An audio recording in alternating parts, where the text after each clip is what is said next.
அன்புக்குரிய மாணவ செல்வங்கள் அனைவருக்கும் இனிதான வணக்கங்கள்.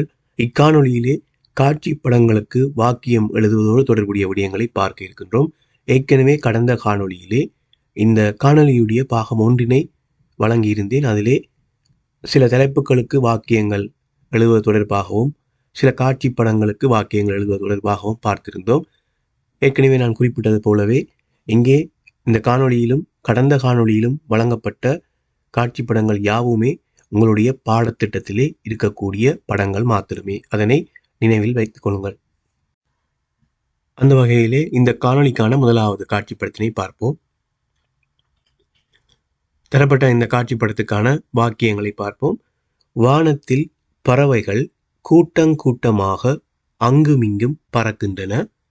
நீர்நிலையில் அதிகளவான பறவைகள் குதூகலமாக நீந்திக் கொண்டிருக்கின்றன. அடிவானத்தில் தென்படும் சூரியன் வானத்தினை பொற்றகடு போல வண்ணமயமாக்குகின்றான். நீர்நிலையின் மறுகரையிலே ஓங்கி உயர்ந்த மரங்கள் வரிசையாக காணப்படுகின்றன. நான் ஏற்கனவே கடந்த காணொளியில் குறிப்பிட்டது போலவே இந்த காணொளியிலே வழங்கப்படக்கூடிய காட்சி படங்களுக்கும் அவற்றை சார்ந்து எழுதப்படுகின்ற வாக்கியங்கள் அதிலே பெரும்பாலும் அடைமொழிகளை அதிகமாக நான் பயன்படுத்தி இருக்கின்றேன். அதற்கான காரணம் வாக்கியத்தினுடைய சொற்களை அதிகரிக்க வேண்டும், அதுதான் நோக்கமாக இருக்கின்றது. ஆகவே அடைமொழிகள் பெரும்பாலான வாக்கியங்களிலே நீங்கள் அவதானித்தால் தெரியும், அதிகளவிலே அடைமொழிகளை பயன்படுத்தி இருக்கின்றேன். அடுத்த காட்சிப்படத்தினை அவதானியுங்கள். முதலாவது வாக்கியம், மரத்தின் சிறிய கிளையில் தாய்ப்பறவையும் குஞ்சுப்பறவையும் காணப்படுகின்றன.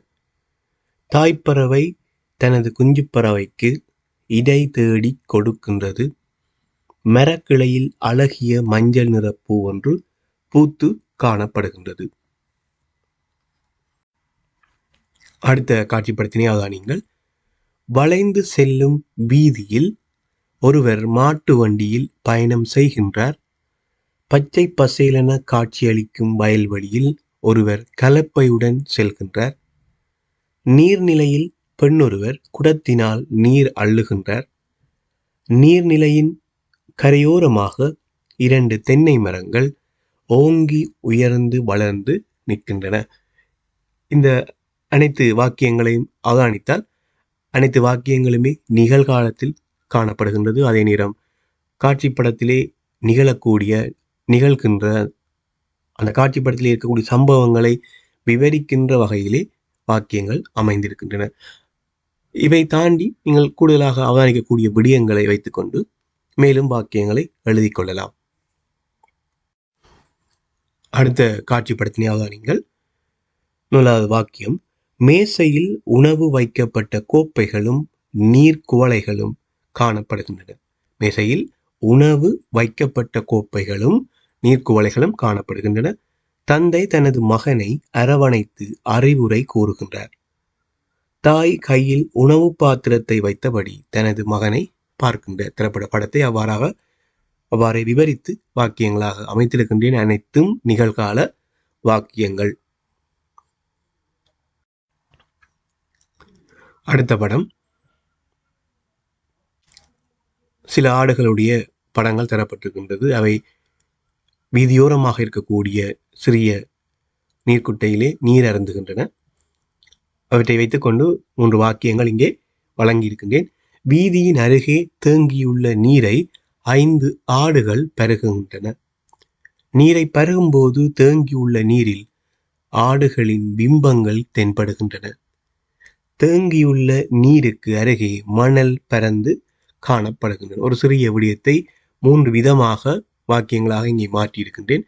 நன்றாக அவதானித்துக் கொள்ளுங்கள். நான் அடிக்கடி குறிப்பிடுவது போல நீங்கள் எடுத்துக்கொள்ளுகின்ற அந்த கருத்துக்கள் அவை வாக்கியமாக மாறுகின்ற போது உங்களுக்கு 3-4 சொற்களுக்குள் வாக்கியங்களாக வருகின்றன என்று சொன்னால், நீங்கள் எடுத்துக்கொண்ட அந்த 3-4 சொற்களை அவருக்கு பொருத்தமாக அமைக்கக்கூடிய அடைமொழிகள், அவற்றுக்கு பொருத்தமாக இருக்கக்கூடிய அடைமொழிகளை பயன்படுத்தி அந்த வாக்கியங்களை 5-6 சொற்களுக்கு மேற்பட்டதாக மாற்றிக்கொள்ள வேண்டும். அதே நேரம் மிக அதிகளவான சொற்களை பயன்படுத்தி வாக்கியங்கள் எழுதுவதை தவிர்த்து கொள்ளுங்கள். காரணம், சில வேளைகளில் நீங்கள் பெரிய அளவிலே 10க்கு மேற்பட்ட சொற்கள் அல்லது 15 சொற்கள் வைத்து அமைக்கின்ற போது எழுவாய் பயனிலை தொடர்பு சில வேளைகளில் தவறாக வரலாம்.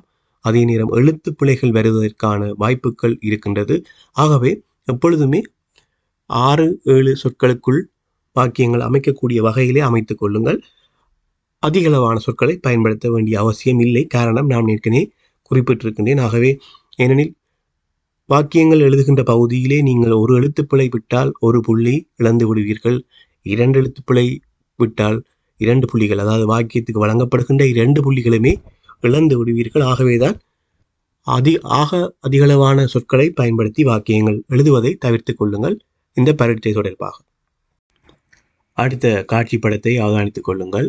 2 நீர்நிலைகள் தென்படுவதோடு அவற்றினிடையே சில வீடுகளும் தென்படுகின்றன.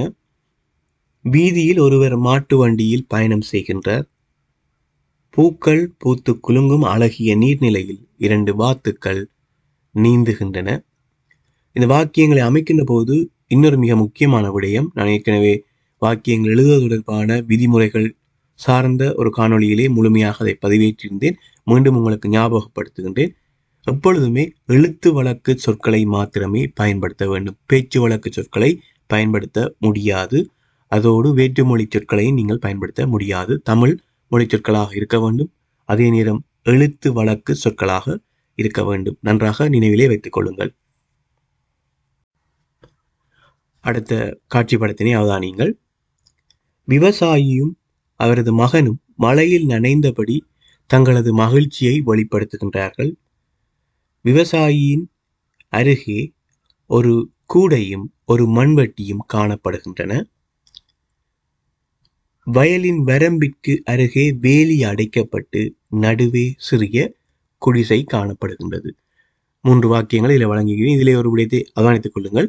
இதில் நான் 3 அல்லது 4 வாக்கியங்கள் பெரும்பாலும் காட்சிப்படுத்துக்கு இதிலே வழங்கியிருக்கின்றேன். அதில் இருக்கக்கூடிய விடயங்களிலே அதை விட மேலதிகமான வாக்கியங்களை அமைக்கக்கூடியதாக இருக்கும். எனவே இவை இங்கே வழங்கப்படக்கூடிய இந்த காட்சி படங்களை பார்த்து நான் எழுதியிருக்கக்கூடிய இந்த வாக்கியங்களுக்கு மேலதிகமாக உங்களால் எழுதக்கூடிய வாக்கியங்களை எழுதி பயிற்சியை மேற்கொள்ளுங்கள். அடுத்த படத்தை அவதானியுங்கள். மரக்கிளைகளுக்கு நடுவே குச்சிகளாலான குருவியின் கூடு ஒன்று காணப்படுகின்றது. பறவை ஒன்று தனது குஞ்சுகளுக்கு உணவு தேடி ஊட்டுகின்றது. குருவி குஞ்சுகள் உணவினை உட்கொள்ள தமது அலகுகளை திறக்கின்றன. தரப்பட்ட அந்த காட்சி படத்தோடு பொருந்தக்கூடிய வகையில் இங்கே 3 வாக்கியங்களை அமைத்திருக்கின்றேன். 3 நிகழ்கால வாக்கியங்களாக இருக்கின்றன. அடுத்த படத்தினை அவதானியுங்கள். நீர்நிலையில் 2 வாத்துக்களும் அதன் குஞ்சுகளும் நீந்துகின்றன. கரையோரமாக படகுகள் நிறுத்தி வைக்கப்பட்டுள்ளதோடு அவற்றின் தொடுப்புகள் மரத்திற்கு அருகில் வைக்கப்பட்டுள்ளன. அழகிய நீர்நிலையில் படகில் ஒருவர் பயணம் செய்கின்றார். இந்த 3 வாக்கியங்களை அவதானியுங்கள். இதில் இந்த 2வது வாக்கியத்தை அவதானித்துக் கொள்ளுங்கள். கரையோரமாக படகுகள் நிறுத்தி வைக்கப்பட்டுள்ளதோடு அவற்றின் துடுப்புகள் மரத்திற்கு அருகில் வைக்கப்பட்டுள்ளன. இதில் நான் 2 விடயங்களை ஒன்று சேர்த்திருக்கின்றேன். சில வேளைகளிலே நீங்கள் வாக்கியங்கள் எழுதுகின்ற போது ஒரு கருத்துக்களை ஒரு வாக்கியமாக எழுதியிருப்பீர்கள். சில வேளை 2 விடயங்களை ஒன்றாக இணைத்து ஒரு பெரிய வாக்கியமாக மாற்றியிருப்பீர்கள். அவ்வாறு மாற்றுகின்ற போது சரியான முறையிலே 2 விடயங்களையும் ஒன்று சேர்க்க வேண்டும். அதே நேரம் சரியாக எழுவாய் பயனிலை தொடர்பு அமைந்திருக்க வேண்டும். மிக முக்கியமான விடயம். நன்றாக அவதானித்துக் கொள்ளுங்கள் இந்த 2வது வாக்கியத்தை. இதே போல ஏற்கனவே நாங்கள் பார்த்த காட்சி படங்களும் சில வாக்கியங்கள் இருக்கின்றன. அவ்வாறு 2 விடயங்களை ஒன்று சேர்க்கின்ற போது எழுத்து பிழைகள் வந்திருக்க கூடாது. சரியான முறையிலே எழுவாய் பயனிலை தொடர்பு காணப்பட வேண்டும். இந்த 2 விடயங்களும் மிக முக்கியமான விடயங்களாக இருக்கும். அடுத்த படத்தினை அவதானியுங்கள். மான்கள் அங்குமிங்குமாக வேகமாக சிதறி ஓடுகின்றன. நிலத்தில் புற்களும் ஆங்காங்கே சிறிய செடிகளும் வளர்ந்திருக்கின்றன. தூரத்தே வரிசையாக பனை மரங்கள் அடர்ந்து வளர்ந்து நிற்கின்றன. ஒரு சிறிய ஒரு படம். அதிலே இருக்கக்கூடிய விடயங்களை சரியான முறையிலே பிரதிபலிக்கக்கூடிய வகையிலே 3 வாக்கியங்களாக எழுதியிருக்கின்றேன். நிகழ்கால வாக்கியங்களாக.